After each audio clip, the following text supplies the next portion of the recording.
ভাবুন, একদিন সকালে ঘুম থেকে উঠে দেখলেন পানির কলে পানি নেই। 1 ঘন্টা, 2 ঘন্টা, এমনকি সারা দিনেও পানি আর এলো না।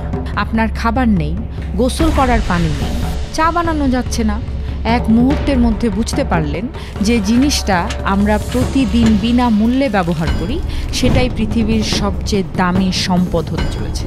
হ্যালো এভরিওয়ান, ওয়েলকাম করছি অনবোর্ড উইথ ছেত্রীর আরেকটি নতুন এপিসোডে। আমাদের আজকের আলোচনার বিষয় পানি হলো ভবিষ্যতের গোল্ড। শুনতে অবাক লাগছে? আজকে জানবো বিস্তারিত। চলুন আর দেরি না করে শুরু করা যাক।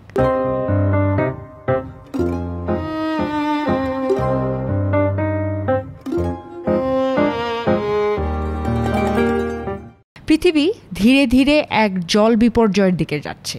কৃত্রিম বুদ্ধিমত্তা এআই সেই সংকটকে কিভাবে তীব্র করছে আর ভবিষ্যতের জন্য আমাদের কি করা উচিত, ধীরে ধীরে আজকের এপিসোডে পুরোটাই আমি বিশ্লেষণ করব। পানি আমাদের জীবন ও সভ্যতার মূল ভিত্তি। পানি শুধু জীবন নয়, পানি সভ্যতারও মেরুদণ্ড।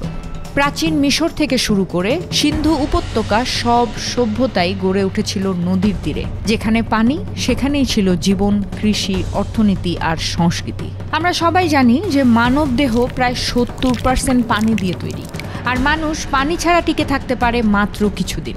প্রতিদিন আমরা যে কাজগুলো করি, যেমন চা বানানো, কাপড় ধোয়া, গোসল করা, রান্না করা, সব কিছুতেই পানি লাগে। তবে আমরা কি জানি প্রতিদিন আমরা গড়ে কত পানি ব্যবহার করি? একজন মানুষ প্রতিদিন গড়ে 300 লিটার পানি ব্যবহার করে। আর আমাদের প্রতিদিনের খাবার, পোশাক, এমনকি মোবাইল তৈরিতেও পানির ভূমিকা অপরিসীম।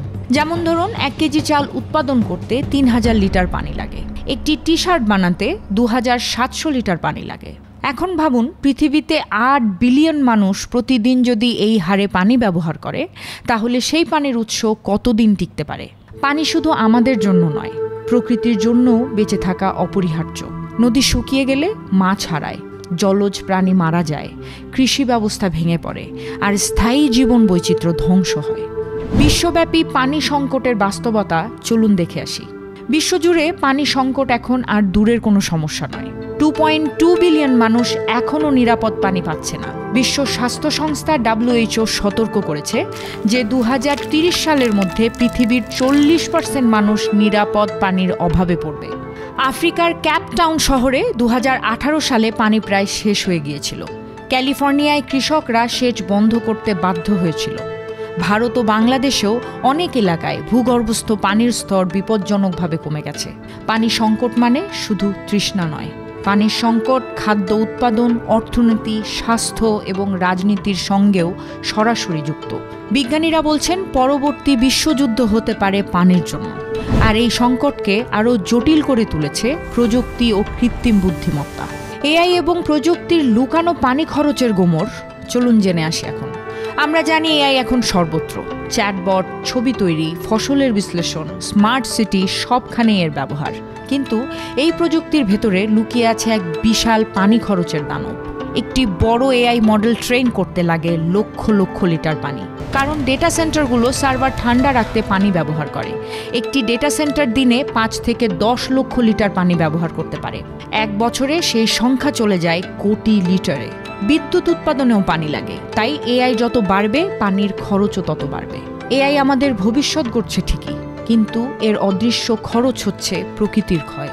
আজ গুগল, মাইক্রোসফট, মেটা, অ্যামাজন সবাই নিজেদের এআই ডেটা সেন্টার চালাচ্ছে বিশ্বজুড়ে।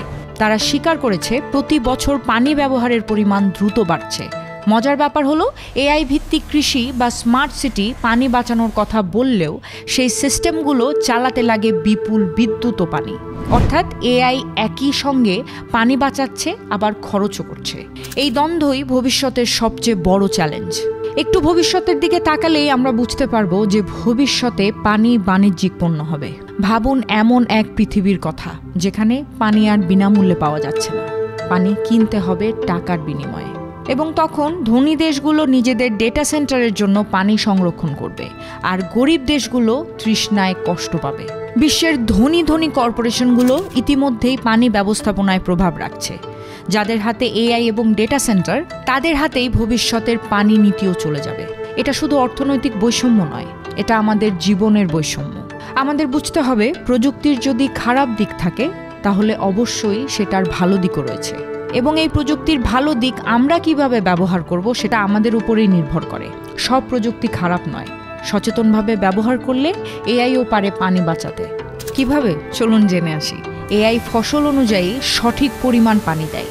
বৃষ্টির পানি সংগ্রহে সেন্সর সিস্টেম ব্যবহার করা যায়। এআই সেন্সর বৃষ্টির পূর্বাভাস দিয়ে সংরক্ষণ বাড়াতে পারে। ডেটা সেন্টারে পানি রিসাইক্লিং করা যায়। কুলিংয়ের পানি পুনর্ব্যবহার করে খরচ কমানো যায়। আইওটি ভিত্তিক পানি মনিটরিং করা যায়, যেমন প্রতিটি কল বা পাইপের ব্যবহার ট্র্যাক করে অপচয় রোধ করা যায়। আমরা যদি পজিটিভভাবে ভাবি তাহলে এআই আমাদের শত্রু নয়, বরং সহযোগী হতে পারে, যদি আমরা রাইট ওয়েতে সচেতনভাবে ব্যবহার করতে শিখি। অন্যদিকে দিন দিন প্রযুক্তি যত শক্তিশালী হচ্ছে, মানবিকতা তত প্রয়োজনীয় হচ্ছে। যদি শুধু কর্পোরেট লাভের জন্য এআই ব্যবহার করা হয় তাহলে পানি দিন দিন ধনী শ্রেণীর সম্পদে পরিণত হবে। তাই দরকার নৈতিক নীতি, আন্তর্জাতিক সমন্বয় এবং জনসচেতনতা, যাতে প্রযুক্তি ও প্রকৃতি পাশাপাশি টিকে থাকে। এখন সবকিছুর সমস্যা থাকলে সমাধানও তো রয়েছে নিশ্চয়ই। চলুন দেখি আমরা প্রত্যেকে কি করতে পারি।